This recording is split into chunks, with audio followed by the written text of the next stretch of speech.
ఎక్కడో పశ్చిమాసియాలో జరుగుతున్నటువంటి ఆ యుద్ధం ఇరాన్ అంట ఇజ్రాయెల్ అంట యావత్ ప్రపంచాన్ని భయకంపితులు చేస్తుంది.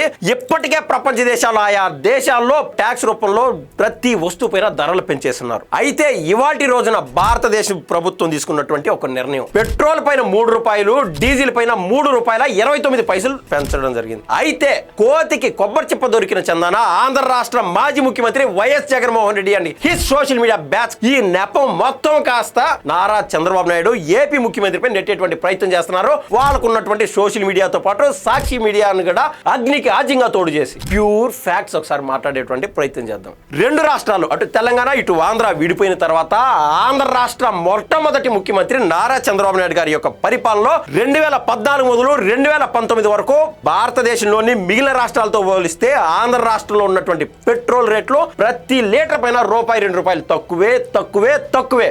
ఏది ఏమైనా విధి వైపరీత్యం జగన్మోహన్ రెడ్డి అనేటువంటి వ్యక్తి 2019లో ఆంధ్ర రాష్ట్రంలో సీమైన 2 సంవత్సరాల్లోపే తనకున్నటువంటి ధనదాహాన్ని ప్రజల ముందు ఇట్టే ప్రదర్శించేశారు. ద ఫ్యాక్ట్ ఈస్ 2019 సిబిఎన్ గారు దిగిపోయే సమయానికి 1 litre petrol rate ₹76, diesel rate కేవలం ₹68 మాత్రమే. నేను చెప్పిన 2 సంవత్సరాలు అంటే అక్షరాల 2021 పెట్రోల్ రేటు కాస్త 107కి చేరింది, డీజిల్ రేటు కాస్త సెంచరీకి ₹1 ఆగింది, అంటే ₹99 తగిలింది. ద లాజిక్ ఈస్ పెట్రోల్ పైన ₹41 పెరిగింది, డీజిల్ పైన ఏకంగా ₹31 పెరిగింది. ఈ రేట్లు పెంచాలన్నా భారతదేశంలో అతి కొద్ది మంది చేయగలుగుతారు. అందులో ప్రథముడు జగన్మోహన్ రెడ్డి గారు. ఆయనకున్నటువంటి లాజిక్లు వచ్చి ఒక్కసారేమో వ్యాట్ పెంపు, మరోసారేమో రోడ్డు అభివృద్ధి చేస్తూ ఇలా రకరకాల ట్యాక్సులతో ఆంధ్ర రాష్ట్ర ప్రజల నడ్డి కాస్త వించేశాడు. ఫైనలీ మీద ఆంధ్ర రాష్ట్ర ప్రజల ఆశీస్సులతో సిబిఎన్ గారు మరోసారి ముఖ్యమంత్రి అయినారు. ఆ రోజు మొదలు ఈ రోజు వరకు ఒక్కసారి జగన్ గారు మాత్రం 41, 31, 25లో